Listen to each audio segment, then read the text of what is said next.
Hey there, Pod Pals. Brent Peterson here. And let me tell you, if you want to electrify your e-commerce game, you're in for a real treat. We've got the one and only Chase Clymer joining us. And trust me, you're going to get a real charge out of this episode. Chase is an absolute dynamo when it comes to all things Shopify. He's the mastermind behind the insanely popular Honest E-commerce podcast and the high voltage agency Electric Eye. Chase has been lighting up the e-commerce world for over a decade, so he's got the inside scoop on how to make your store shine brighter than a supernova.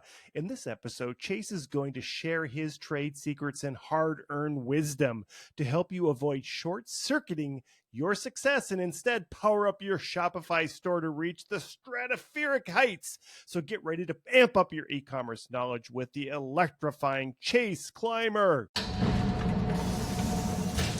You're listening to Talk Commerce. Subscribe and download at talk-commerce.com.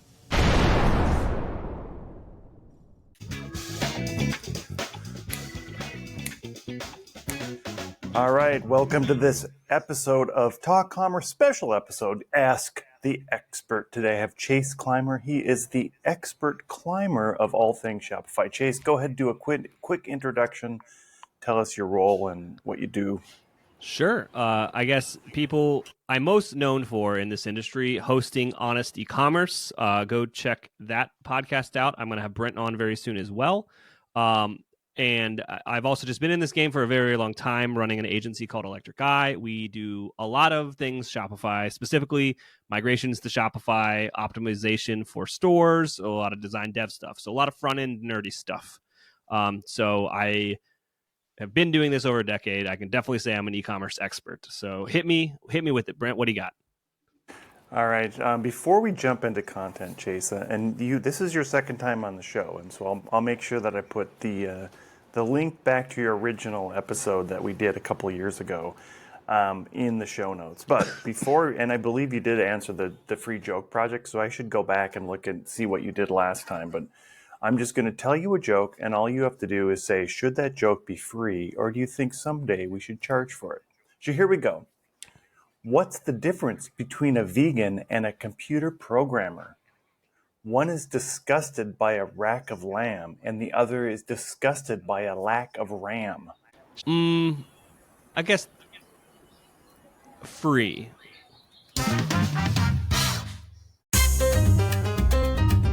Hey there, it's Brent from Talk Commerce. As an entrepreneur and podcaster, I'm always looking for ways to share my message and connect with new audiences. That's why I was thrilled when I discovered PitchDB, the ultimate tool for getting booked on podcasts, speaking gigs, and media outlets. When I first tried PitchD, I was blown away by the results. I had a 100% response rate from the opportunities I pitched, and I couldn't believe how easy it was to connect with relevant hosts and planners. With over 3 million podcast opportunities, 148,000 event planners, and 31,000 plus media outlets, and 11,000 conferences at my fingertips, I felt like I had struck gold. What I love about PitchDB is how it streamlines the entire booking process. Everything is organized in one place, and I can easily search for meaningful opportunities, directly connect with decision makers, and reach engaged audiences.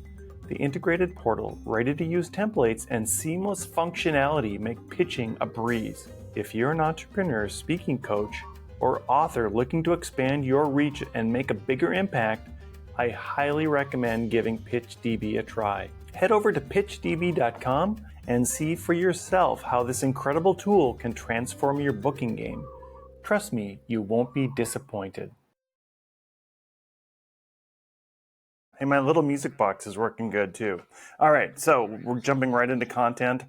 This is supposed to be a quick session, so the only thing we're going to ask today is the most common mistakes that merchants make when setting up their Shopify store. Absolutely. And this is when I get to go on my tirade about Shopify. All right, so Brent only gave me this right before the call. I made a few notes here, but a lot of this is off the top of my head, so I apologize for the stream of consciousness this answer is going to entail. But I've got 3 main topics I guess, or points I want to make about the common mistakes merchants make on Shopify. First point being is over investing in customizations within their store when they're not ready to do it. The next would be the choices that they make within the UX of their store, custom or not. They just make bad choices. And then the third being a lack of content or overall direction with how they're building content within their site. So going back to the first, if your store is doing under $1 million, you could even argue under 5 million, you don't need a custom theme. This is maybe controversial to some shops out there, but I think that over investing in design is more appealing to a brand's founder, especially one that's a design-oriented creative, and it doesn't really add much to your bottom line. I think that you can make amazing customized themes and designs, building stuff out of the box with using kind of themes that are out there in the ecosystem. And I think that a lot of brands overspend in this department when they're too young. If you're doing less than $1 million a year, any extra dollar that you have, you should spend on marketing and getting more customers. Nobody cares how your about page looks. Let me just be real. So that is a big mistake that I see, is people over investing in custom design before they're ready. If you got the money and you've got a really dialed in ICP and you've got a really dialed in marketing funnel, then I think you can definitely eke out optimizations within your branding strategy, within your overall site. But, if you're not a 9-figure brand, you are not, you're not spending your money wisely. So that's the one mistake I see. The second mistake I see is this comes a lot when brands either DIY their site or someone builds their site for them that maybe isn't a true e-commerce expert. They don't understand a customer journey. They don't understand how this thing's supposed to be laid out. So there's a lot of bad choices made in the UX. I can call out some specific ones here. Navigation is always bad. It's like the first thing I can see. I'm like, who built this site? I could tell that they didn't know what they were doing. The way the navigation is set up for an e-commerce store. Additionally, sorting and filtering is often overlooked. And that's a huge thing that kind of needs to be understood. And then it's 2024 now, and I still have to have conversations about mobile optimization with people. And they're just, I get it. You're on your desktop computer looking at your website all day long. You don't realize how bad the mobile experience is, but that is a big mistake I see often. And then the last one here to end my rant is when we're talking about content. Oftentimes when I'm having conversations with merchants about designing new stores, content comes up and I'll send them examples and they're like, that looks great. This looks great. That looks great. And I'm like, yeah, you know what all these things have in common is they have great content. They have awesome imagery. They have great copy. They have good video, right? And then you send me all your stuff and it's, stock photography or it's renderings or AI generated stuff. There's nothing wrong with that as a starting point, but you have to understand if you're looking at a Rolex website or like these top tier websites with amazing content, they look good because the content. A website is just a wireframe that content gets dropped in at the end of the day. So your website's only going to look as good as your content. Even going beyond that, people aren't investing in the written content on their website as much. They're not telling their story and their about me. It's crazy how many brands I'm running across that just don't have an about me page or about us or the story of the brand. That people are interested in that stuff after they believe that your product will solve their problem. They well, who am I buying from? Because people buy from people, not from businesses. Another place that people just aren't really investing in is coming up with a blogging strategy.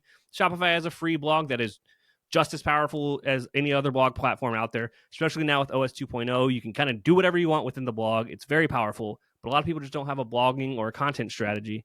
I over-answered your question, Brent. Hopefully that's what you wanted. No, that's awesome. So I want to back into it. I think that I love the 3 points that you made. The first point about content, and then the second point about the UX, and the first point about the theme. If you were to take your content first and then you were to make sure you like the way it feels, or I guess the first thing you do is you want to lay out your content. Then the next thing you do is you're going to choose this theme, right? You don't want to build a custom one. You want to try to find a theme that's going to work for your store. You could use that theme to kind of fill in that content. I guess the question that I have specifically around this is for the theme and for the UX, does a lot of that UX, is a lot of that UX dictated by the theme you choose? And the second part of that question is, when you're talking about mobile first, shouldn't any good theme you choose already be optimized for mobile? I got the first part of your question, which was, is a lot of the UX choices heavily dependent on the theme that you chose? The answer nowadays is no. Like, these themes are very robust in what you can do within the customizer. And I can show clients 3 examples of end websites that were based upon the same starting theme, and you get wildly different results. So don't think that you're going to be boxed into a specific UX choice by your starting theme. Now, it does have you can tell if you're looking really hard, but your customers aren't looking that hard. What they want to do is they want to see familiar patterns within the UX of the theme. What was your second question again? It was around mobile first, so any good theme should already be optimized for mobile. Is that correct? Yeah, and I would say that Shopify's theme ecosystem does an amazing job at being ruthlessly difficult to get into. It was actually closed for the longest time. They just opened it up when they launched Online 2.0 as like a service, like as an offering within their new theme frameworks. But basically, most of those are good. There are better ones, and I can name some names right now. Anything by Maestro is great. Pixel Union, Out of the Sandbox, anything by Archetype Themes. Those 4, you're not going to really find anything bad within those. But if you don't know what you're doing, you can definitely ruin it, right? So that's where maybe it makes more sense to hire an expert to help you that's really familiar with how to tailor these themes to, an in-store versus DIYing it. What's your time worth to you? I want to jump back to the content, and you talked about the blog, and I know that Google wants you to have 40 pieces of content to support you being an expert in the field you're in. Maybe we'll close out the podcast on why that's important for a merchant to develop that good content, and what is that content that they should be developing around their product page. Yeah, I mean, I can even take this from a perspective of like conversion rate optimization, and content plays into that, because it basically, a customer will come to your site and look at your product because it may or may not solve the problem that they're experiencing. That's like a really like straightforward answer of how commerce works, is like, does your product solve a problem for a consumer? Now, where content comes into play with this is the supporting evidence to help dispel any fear, uncertainties, or doubts that a customer has about your product solving that problem.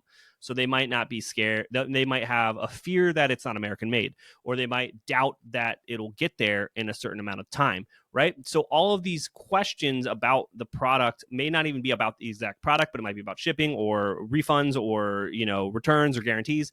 All of these questions can be answered by your content. Then from that, you can also expand upon that by what you said, the expertise. So now it gets a little like lost in the weeds. It's like, well, what is your product? And we could talk about a product strategy around building content, right? So just some examples off the top of my head with merchants that we work with a company that sells like packages of like beef, right? So meat. So they have a whole blogging strategy around recipes featuring their products. So that raises the expertise of how to use their product. And then they have just, oodles and oodles of stuff supporting their FAQs and talking about their guarantees and how their product is raised and butchered and all of that stuff. So it answers all the questions that their customers could have, and all that's content at the end of the day. Another kind of direction you could go, and this one's a lot harder, is like apparel is super difficult to write about from like a traditional like blogging strategy. You can only say so much about a t-shirt, but you could get a little more deep with it, and you could talk about maybe top 12 products that are trending for fall, and maybe your t-shirt is featured within that list. So now you're helping with like a gifting strategy.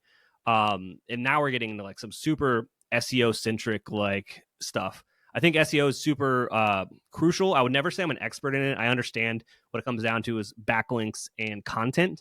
But I do believe that if you do the work and you really put the work into building out an SEO strategy, it pays dividends for years when you stop working on it.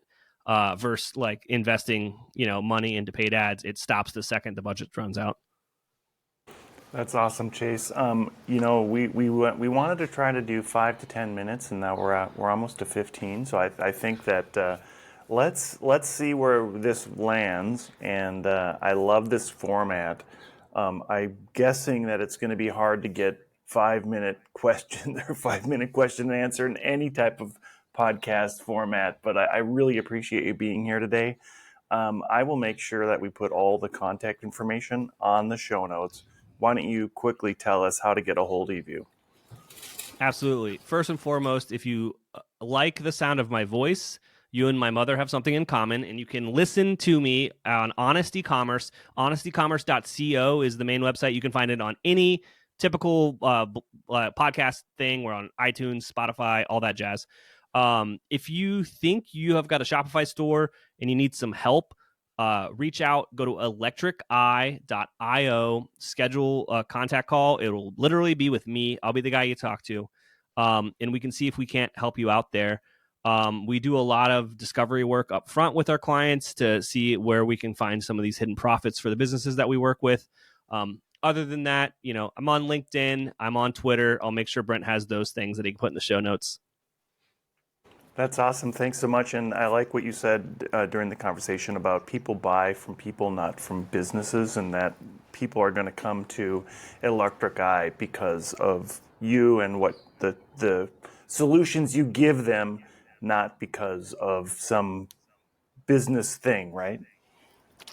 Yeah, it is for like a service business. I mean, I could go on a whole podcast just about this and growth strategy and just content marketing for a service business. Yeah, it all comes down to being authentic, having that expertise and sharing it. Business development is just out like planting seeds, and then someday they'll grow into an actual tree, and then you can harvest that tree. It's kind of how business development works. All right, awesome. Thanks, Chase Clymer, Honest Commerce, and Electric Eye, the Clymer of commerce. Thank you so much for being here today. Brent, thank you so much for having me.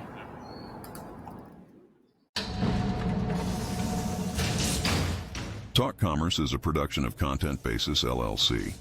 For more creative content, go to contentbasis.io.